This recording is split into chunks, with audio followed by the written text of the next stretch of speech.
Dalam pertemuan kali ini, kita akan membahas mengenai cara berpikir diakronik dan cara berpikir sinkronik dalam sejarah. Berpikir diakronik dalam sejarah ini adalah cara berpikir secara menyeluruh dalam kurun waktu yang panjang.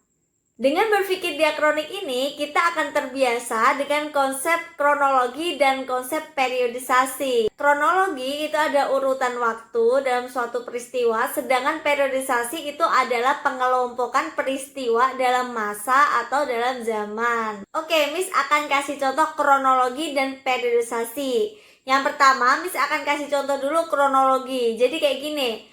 Tanggal 15 Agustus 1945 itu Jepang menyerah kepada Sekutu.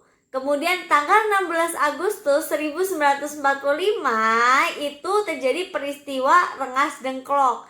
Dan pada tanggal 17 Agustus 1945 itu terjadi peristiwa proklamasi. Dari contoh kronologi itu kita bisa lihat peristiwa-peristiwa itu disusun dalam runutan waktu yang jelas dan urut. Oke, Miss juga akan kasih contoh periodisasi. Periodisasi ini contohnya zaman prasejarah. Tuh, ada lagi zaman Hindu-Buddha. Ada lagi zaman Orde Baru. Itu namanya periodisasi. Oke, paham? Selanjutnya kita akan bahas sinkronik.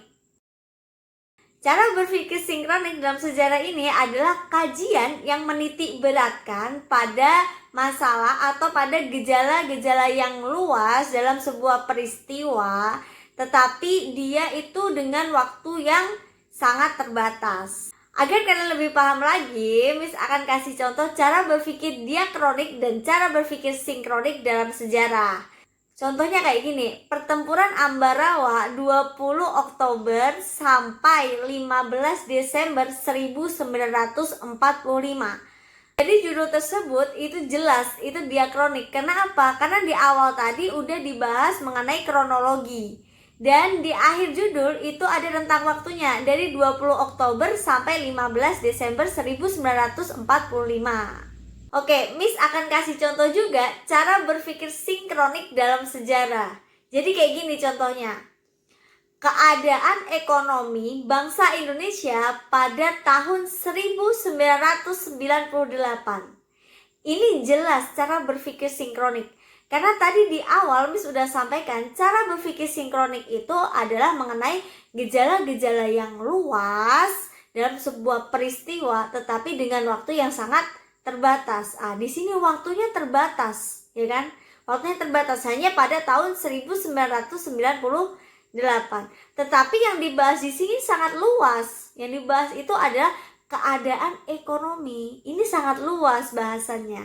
Ini yang membedakan antara diakronik dan sinkronik. Oke, udah paham? Jadi materi kita udah selesai dan sampai jumpa dan sampai ketemu lagi di video-video selanjutnya. Bye-bye.